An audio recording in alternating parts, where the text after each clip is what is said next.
Η ζωή εντάφο κατετέθης Χριστέ και αγγέλων στρατιέ εξεπλήττοντο συγκατάβαση δοξάζουσε τυσί.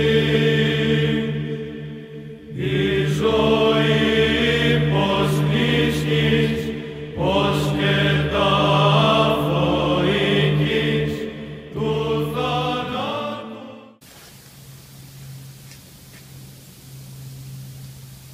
Ποιες είναι οι μεγαλύτερες εντολές της Παλιάς και της Καινής Διαθήκης? Το δύο. Τι είπε ο Θεός στο Μωυσή? Αγαπήσεις Κύριον τον Θεό σου εξ όλης της ψυχής σου και εξ όλης της καρδίας σου και εξ όλης της διανοίας σου και εξ όλης της αισθίας σου και τον πλησίον σου ως εαυτόν. Άμα στύψουμε όλες τις εντολές της Παλιάς και της Καινής Διαθήκης, δύο εντολές θα βγάλουμε. Αγάπη προς τον Θεό και τον πλησίον. Το είπε ο Κύριος στο Ευαγγέλιο. Εντάχθηστες δε συν εντολές όλους ο νόμος και οι προφήτε κρέμονται. Πώς θα κατακτήσουμε την αγάπη προς τον Θεό και τον πλησίον? Υπάρχει κάνα σούπερ μάρκετ πάνω στον πλανήτη της Γης να πάω να αγοράσουμε 1 κιλό αγάπη για τον Θεό και 1 κιλό αγάπη για τους συνανθρώπους μας? Με δική μας δύναμη μπορούμε να κατακτήσουμε αυτές τις αρετές ή άλλες? Όχι, γιατί το λέει ο Κύριος, άνευ εμού δίναστε βήμου δε. Την αγάπη προς τον Θεό θα την κατακτήσουμε με την προσευχή. Όσο χρόνο αφιερώνουμε να προσευχηθούμε, τόσο και πιο πολύ ο Θεός θα μας δώσει τη χάρη του να τον αγαπήσουμε. Την αγάπη προς τον πλησίον θα την κατακτήσουμε με την καλοσύνη. Μια προσευχή για έναν που πονάει, ένα ρούχο, ένα λόγο παρήγορο, μια υλική βοήθεια, μια ελεημοσύνη. Και να ξέρουμε αγάπη προς τον Θεό και τον πλησίον είναι το α και το ω της ευαγγελικής τελειότητας. Η αγάπη βρίσκει έναν τρόπο να εκδηλωθεί, η αδιαφορία μια δικαιολογία. Μία πάντρεψε το γιο της και δεν έκανε παιδιά και αυτός ταξίδεψε στο εξωτερικό και έμεινε η πεθερά με την ύφη. Αυτή έκανε ένα παράνομο δεσμό και έμεινε έγκυα. Λέει η πεθερά, δεν θα σε εκθέσω στο παιδί μου, θα βρούμε τρόπο να οικονομήσουμε τα πράγματα. Όταν γεννήθηκε το παιδάκι του κοκκολώσαν πρωινές ώρες και του βγάλαν έξω από την πόρτα από το σπίτι και φωνάζαν, ποιος πέταξε αυτό το παιδί εδώ, τι θα γίνει τώρα χωρίς γονείς? Μαζεύτηκαν οι γείτονες, καλά ας το κρατήσουμε μέσα και θα ειδούμε. Η αγάπη βρίσκει έναν τρόπο, η αδιαφορία μια δικαιολογία.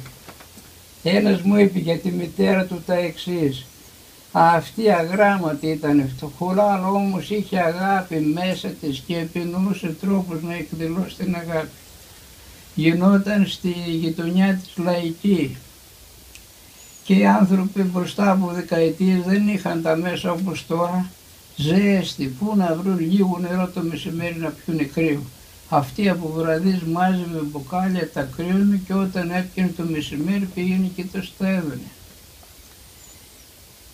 Πήγαινε σε νοσοκομεία να δει αρρώστος και κάποιες γυναίκες που είναι ενδιαφέρουσες ζηλεύουνε. Και λέγαν, αχ κύριε Σοφία, μια μπανάνα να μας φέρεις να φάμε. Ο Παπαδόπουλος είχε απογορεύσει την εξαγωγή ξένων προϊόντων, την εισαγωγή. Αυτή με τα παιδιά της έβρισκε τρόπο από τη Γερμανία αλλού έφερνε. Τότε για να παντρέψει κανείς το κορίτσι του δεν ήταν εύκολο πράγμα. Γι' αυτό λέει ο λαός, όποιος δεν πάντρεψε κορίτσι και δεν έκτισε σπίτι δεν ξέρει από κοινωνία. Ένας είχε κορίτσι φτωχός, έδωνε σε ένας, πού να βρει να δώσει όλα. Αυτή τα παιδιά της ήταν λίγο εύκολα, μάζευε από εδώ από εκεί χρήματα, πήγαινε βοηθούσε. Και ο άντρας της ήταν ελεήμονος, αλλά όχι στα μέτρα τα δικά της και της έβαζε περιορισμούς κάποιες φορές. Αυτή όταν ήθελε για να πάει να δώσει τρόφιμο σε φτωχούς, έλεγε μάζευε τα τρόφιμα στις τσάντες και έλεγε στο γιο της, πήγαινε πιάσει κουβέντα τον πατέρα σου να είναι αποσχολημένος, και έβγαινε από την πόρτα. Αν δεν είχε κανέναν, έβαζε τις τσάντες μέσα στην πόρτα, έβηχε δυνατά και παράλληλα άνοιγε το πόμαλο να μην ακούει, να μην κατάλαβε ο άντρας. Μια φορά την κάλεσε ο άντρας της και της λέει, έλα εδώ μωρέ, της λέει, τόσα χρήματα σου δίνω, τι τα κάνεις αυτά τα χρήματα που σου δίνω? Αν μου δείξεις έχεις 1.000.000, θα σου δώσω 50.000 αμέσως. Αυτή βρήκε ευκαιρία, έτρεξε αμέσως, ήταν αξιόπιστο πρόσωπο, σε γνωστά της πρόσωπα και λέει, θέλω 1.000.000 για λίγες ώρες, θα το έχετε αμέσως. Άφερε τα χρήματα σε εφημερίδες τυλιγμένα. Καλεί τον άντρα της, του λέει, να βλέπεις δεν έχω χρήματα, μου λες, μέτρα. Μετράει ο άνθρωπος, έλα αφού έχεις 1.000.000 πάρε 50.000. Μετά από λίγη ώρα πάει το εκατομμύριο, πάνε και 50.000.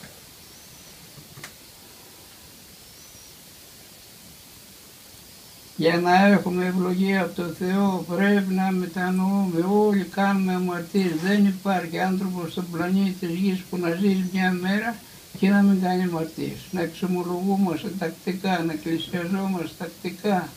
Όταν μας δίνει ευλογία πνευματικός να κοινωνούμε, να νηστεύουμε όπως όρισε η Εκκλησία Τετάρτη και Παρασκευή από λάδι.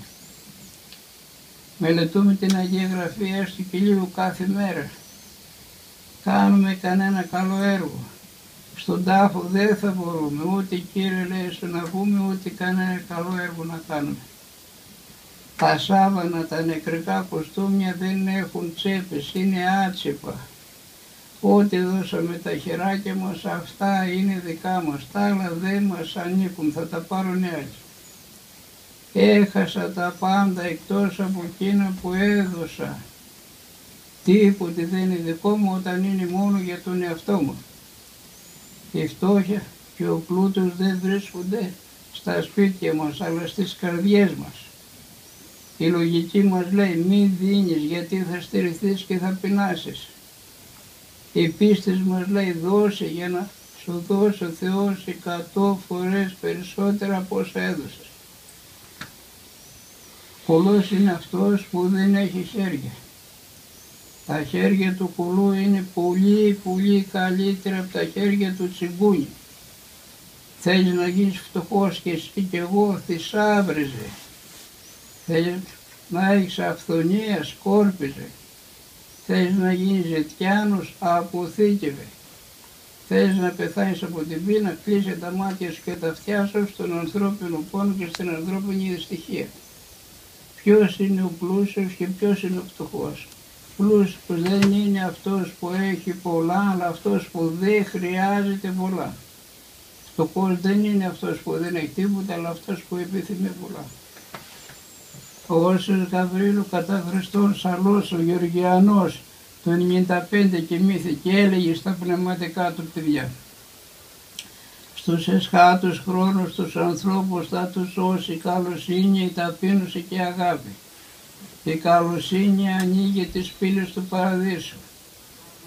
Η ταπείνωση οδηγεί στον παράδεισο. Και η αγάπη εμφανίζει τον ίδιο τον Θεό. Να κάνετε το καλό, έλεγε στα πνευματικά του παιδιά, για να σας σώσει η καλοσύνη σας. Σβήνουμε αμαρτίες με την εξομολόγηση.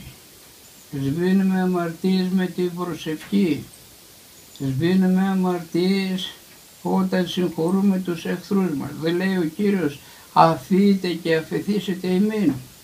Σβήνουμε αμαρτίες με την ελεημοσύνη. Τι είπε ο Κύριος στην επιτόρους ομιλία?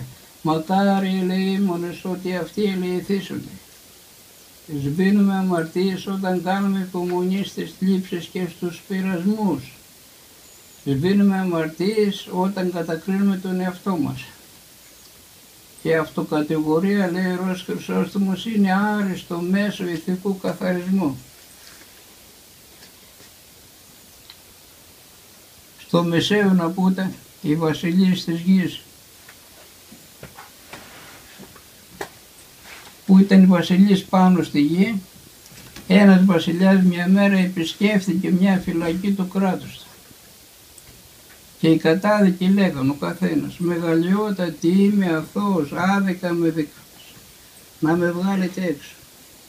Ένας καθόταν σε μια γωνιά και λέει, όντως μεγαλειότατη είμαι ένοχος, δίκαια με δικάσα. Τότε λέει ο βασιλιάς στους δεσμοφύλακες, βγάλτε από μέσα αμέσως από εδώ έξω αυτόν τον ένοχο, γιατί η παρουσία του ανάμεσα σε τόσους αθώους ντροπιάζει την έντεμη ομίγυρη των κυρίων αυτών, και τον χάρισε την ποινή.